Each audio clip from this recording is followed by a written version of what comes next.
Welcome to online highlights of the D1NZ D1NZ Drifting Championship Series. It's round 5 from Mike Pero Motorsport Park in Christchurch, the penultimate round before the grand final at Pukekohe Raceway. And as history has shown, the pressure is always high in the closing stages, where the series title fight can take a dramatic turn. Who will be the next D1NZ champion and reign as king of 2015? You know where to watch it. Sit back and enjoy all the action right here on Oversteer TV.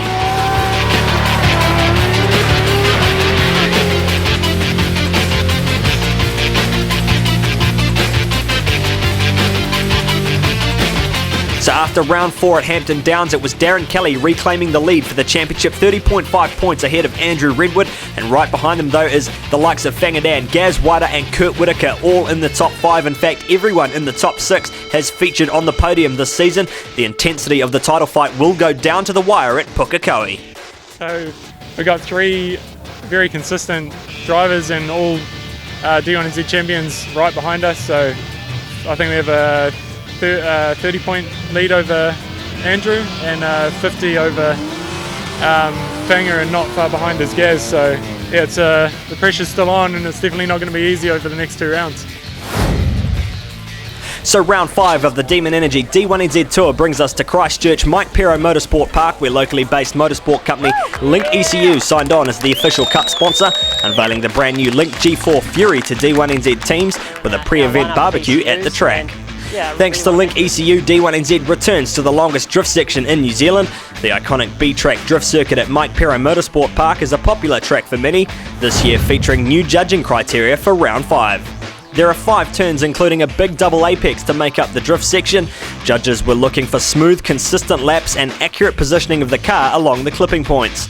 The track features fast-flowing cambered corners, with judges looking for full throttle application throughout the section, and chase cars were required to gain proximity to the rear quarter of the lead car during the battles.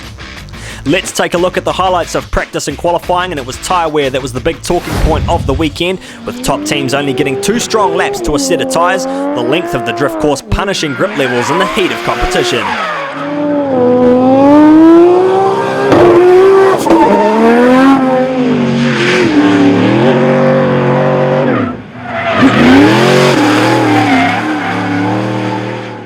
While Darren Kelly leads the championship heading into round 5, it was Andrew Redwood under the spotlight once again. Sitting second in the points, the Californian V8 driver was looking for another strong finish in the Club Auto Insurance FC RX-7. We're currently second in the championship, which is pretty good coming into round 5 here, but round 5 is pretty crucial. There's a lot of guys that are good at Ruapuna, and it's a testing track. You know, kills tires, kills cars. And yeah, it's pretty important to make good chase runs in the battles. So this is definitely going to set us up for the final. If we can do well here, you know, we're going to have a better shot at taking out the championship, which it would be awesome, you know, to do that, and even just to be standing on the podium at the end of the season would be cool. One to always look out for is 4-time defending champion Gaz Wider in the Phoenix Radiators S14, and with 3 podiums under his belt this season, he also went into round 5 as a defending round winner. Almost through the season, we're sitting in 4th place, so hopefully we can pounce on that title again, but we're not holding our breath. These guys are driving pretty good out here, so we're out here, we're doing it again, having fun, and not getting too many laps to a set of tyres, so it's pretty harsh. It's the longest section in the country, so we're struggling with tyres, struggling with heat, so hopefully we can get the car to the end of the day and get on that box. With a championship on the line, Darren Kelly elected to refresh the turbo-smart Oz Racing R34 Skyline. New changes to the car giving an extra boost of confidence for the former Pro-Am champ, setting solid laps throughout practice.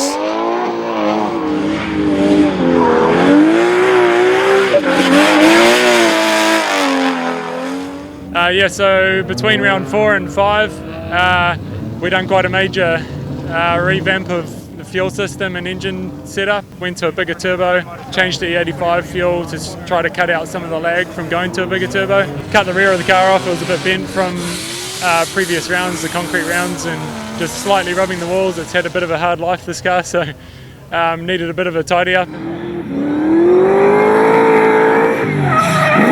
Round 5 also bring an international flavour to the event, with Australian Michael Prosnick hitting the Ruapuna circuit for the first time. World Drift Series star Sam Chen also joined the event, flying in from China, stepping into the Cole Armstrong R34 Skyline.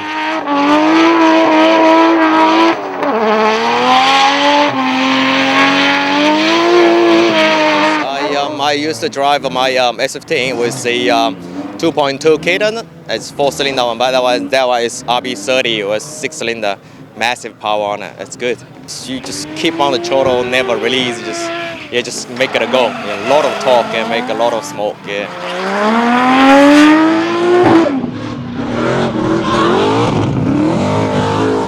On the flip side, it was Cole Armstrong himself who continued to struggle with mechanical gremlins on board the new V-Energy 250 GT.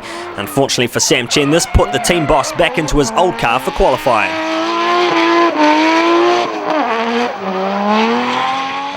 A real rough day at the office. Just don't know what's happening to it, Between 8,000 and 9,500, there's just something going on where it just shuts the motor down, so mid-drift it just makes it so hard for me because it'll just straight line and I'm fighting it and stuff. So it is a big adjustment. It's different. You got to be a bit more animal on the turbo. You got to keep it in that boost. You got to keep it, screaming its tits off. But it's all good. We'll go out there. I'm out having fun again. So You're always smiling. Oh, mate. You're always smiling. It's been one of those weekends, The Armstrong Drift team weren't the only guys in pit lane having issues. FDC Motorsport battling a driveline vibration throughout practice, and the Century Batteries Holden Commodore. We've got a slight problem with, it's got a bit of a vibration coming through the drive line, so we're just going through it, just checking everything over and make a few calls on what we do, and qualifying's going to be coming up pretty soon, so we need to get our ass into gear. We've had a pretty good season so far, and we still have our little, teething problems and that. So the problem is the cars are just getting so fast and so hard on the driveline. The new tyres that we're running, the Racing Kings, they're just hooking up so much, and that's why the car's so fast as well. So it's putting a strain on everything, and we just got to make it better and better, and try and finish on the top.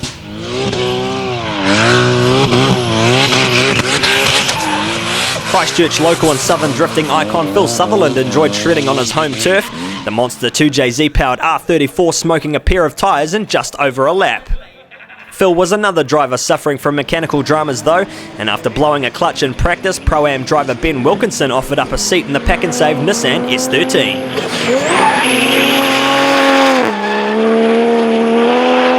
Yeah, yesterday we had clutch issues, so we blew a quartermaster clutch to bits. So we found another clutch and we've sorted that. We had the gearbox in that twice, a few more dramas. But now this morning everything was all good. Took it for a ride last night and now the power steering started playing up. So it's just the rule of drifting. A dark horse to upset the championship title fight this year has been Kurt Whitaker in the Autoshore R34, lurking in 5th place after a round win and another podium finish at Hampton Downs. The Rattler Motorsport pilot has enjoyed the change from his previous 2JZ power plant, the Ford 410 V8 small block, on song throughout practice.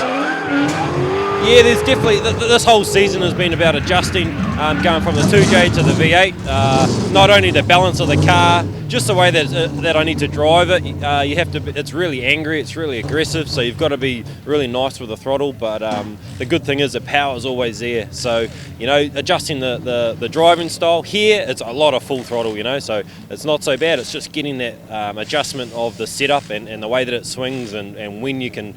How far you can throw it, and when you've gone too far. And hey, we've been finding the limits. We've had a few spins, and that's all part of it. So it's the tyre life is our problem, and that's going to be the key to the weekend, I see.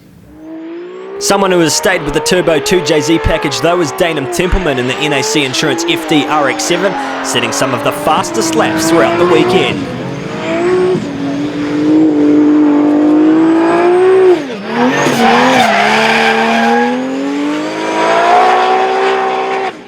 Well, everyone says it's fast. It doesn't feel that fast when you're steering it. Everyone goes, "Oh, try and slow down," and I try and slow it down, but the thing is a bullet, and it just is what it is. Well, I'm lucky that we can now slow it down when we're actually chasing cars, solely because of the amount of grunt it's got. So maybe a disadvantage here, I'm not sure, just have to wait and see. The good thing about it is quite a fast and flowing circuit, so there's no real slowing down apart from the last corner, so we'll just have to play our cards right and see how we end up. Counting down the top order of qualifying, and it was Cole Armstrong settling back into his old car, salvaging 10th place with an 82. Vincent Langhorne suffering engine dramas in practice, which saw him put a good effort into 9th place behind the wheel of Purnell Callahan's Pro-Am R32 Skyline. Bruce Tannock also got good pace early on in the session with an 82.5. Young Joe Kukatai would slot into 7th place in the Rockstar R32. Title contender Andrew Redwood in the mix, setting an 88 for 6th.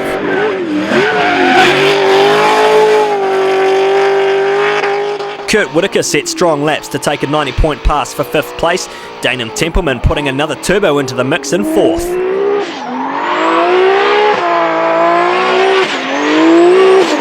Fangadan would tie initial scores with Dainham on a 91. The Century Batteries Commodore equipped with a new drive shaft to take 3rd. It was no surprise to see Gaz Whiter showing his experience at Ruapuna with another strong qualifying result in 2nd place, but the man of the moment though was none other than series points leader Darren Kelly, setting a double 94-point qualifying result to take pole position for round 5 in Christchurch. Yeah, that was the aim, to come to Christchurch and do really well again, and just like the coming into here with a 30-point lead, that's nothing. Andrew was leading at the last round, and that's how easy you can lose that 30 points. So yeah, definitely feels good to get number 1 qualifier, and hopefully we can get through to the top 4 again, and yeah, hopefully we can beat Gaz this time. So Darren Kelly takes pole position, and another strong result in qualifying where every point counts for the race to the title. Gaz Whiter right behind in 2nd, Fangadan continuing to have a good run in a brand new car for 3rd, Dainham Templeman and Kurt Whitaker rounding out the top 5. It's a good mix of turbos up against the big V8s. Who's going to grab the top spot for round 5 in Christchurch? Don't go away, we've got highlights of the top 32 right after the break.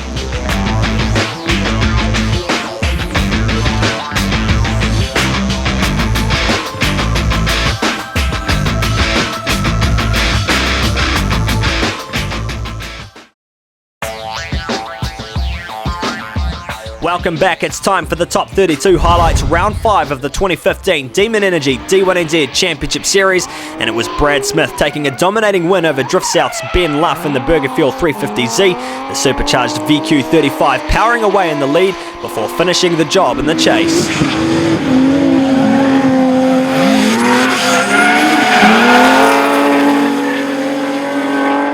Kyle Jackaways and Vincent Langhorne would star in the most bizarre battle of the weekend. Jackaways driving off track after an object fell from the lead car, smashing his windscreen. The judges calling an OMT.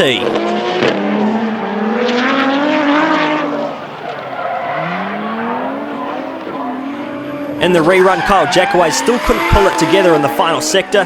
The Colton's Motors 180 SX straight lining, handing victory to Vincent Langhorne in the Purnell Callahan R32. Shane Giles took an easy win over Stephen Soul in the borrowed Chad McKenzie R32 Skyline, the Soul train washing out wide into the dirt.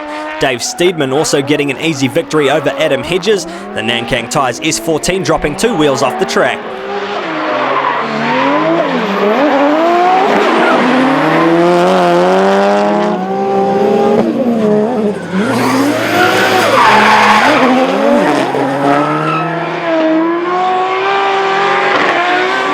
Despite an intermittent issue with the cam angle sensor, Nico Reed and the GVI S15 took a clean victory over Jody Verholst in the Milwaukee Tools Supra.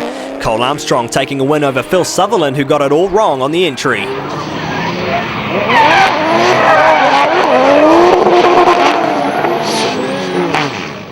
Easy victories continued in the 32 with Australian Michael Prosnick spearing off track in the SCR S13. Local driver Joel Counter through with a win behind the wheel of the Achilles Radial S14.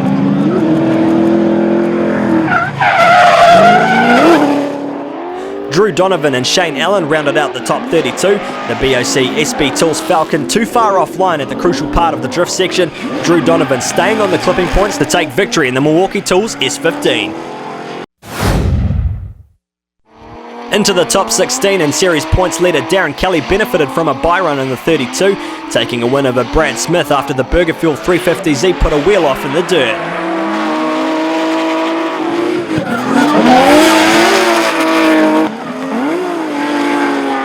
Shane Giles kept consistency flowing in the RB26 powered S14, the Nissan taking a winning lead over Dane Templeman in the 2JZ RX7, who pushed too far offline into the final sector.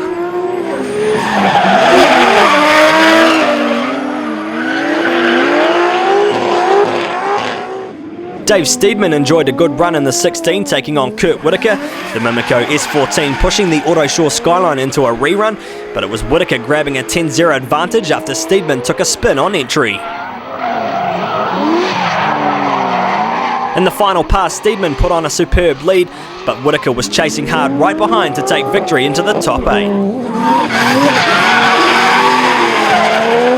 Nico Reid took on four-time series winner Gaz Whiter in the Phoenix Radiators S14, the GVI Sylvia holding victory in the lead, with Whiter making a big mistake in the chase.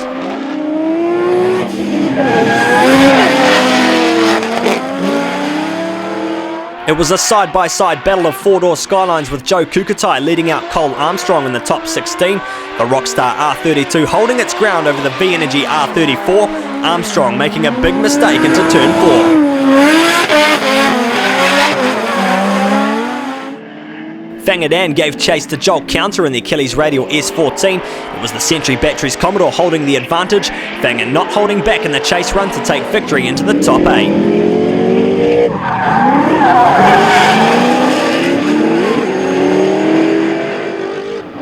It was deja vu for these two in Christchurch, Drew Donovan and Andrew Redwood going head-to-head yet again, this time Drew Donovan pushing Andrew Redwood into a sudden death OMT. With a title race on the line, it was all eyes on Redwood leading out the Milwaukee Tools S15. In the end, the Club Auto Insurance FC RX7 would take the win into the top 8.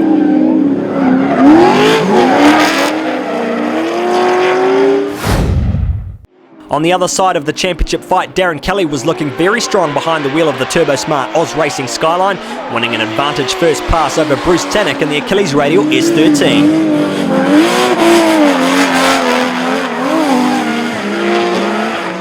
It was all drama in the second pass though, Darren Kelly not holding back in the chase, and with just one more corner to go, it was Kelly making a huge mistake after the final transition, accidentally hitting the kill switch, shutting down the car and handing a huge upset victory to Bruce Tannock in the Achilles S13. With the series leader out of the game, it was the dark horse Kurt Whitaker taking a huge benefit from the top 8, defeating Shane Giles with a clean chase after powering away from the WR Twig A1 Homes S14 in the first pass.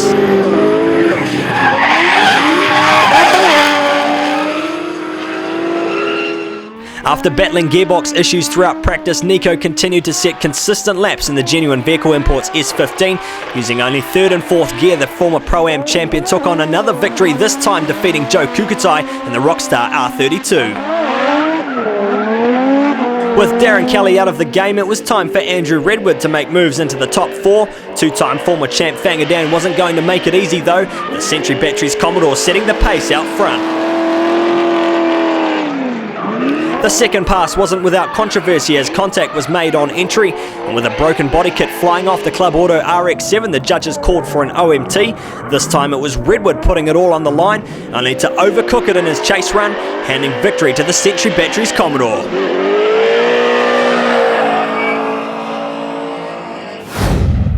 With the top 4 set, it was Kurt Whitaker continuing a perfect drive on board the Autoshore Insurance R34 Skyline, Bruce Tannock unable to stick to a good chase line, Whitaker taking victory into the final.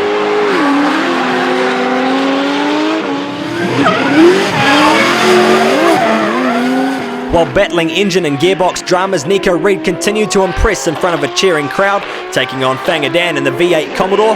Fanga getting it all wrong in the chase, putting the turbocharged RB25 Nissan into the final.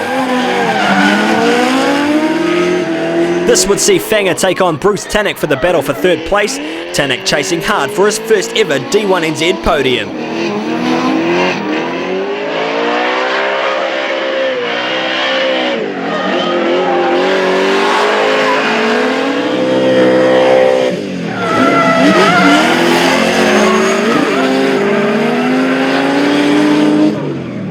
While it was a close fought affair, it was Tanak lifting his game with another strong lead. The Achilles Radial S13 able to power away from the Century Batteries Commodore at turn 5. Bruce Tanak taking a popular victory for his first ever D1NZ podium finish.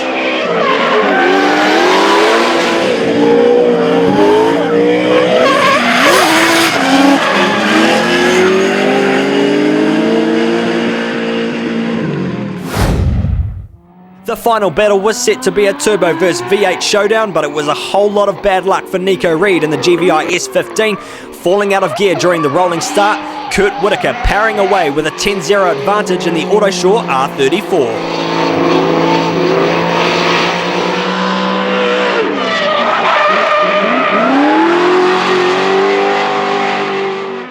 In the second pass, Nico Reed was able to salvage one final lap in the GVI S15, putting it all on the line to try claw back a victory over Whitaker, but it was the Autosure Insurance R34 Skyline taking another round win for the V8s. Kurt Whitaker keeping his 10-0 advantage to take the overall round victory for round 5 of the D1NZ D1NZ Championship Series in Christchurch.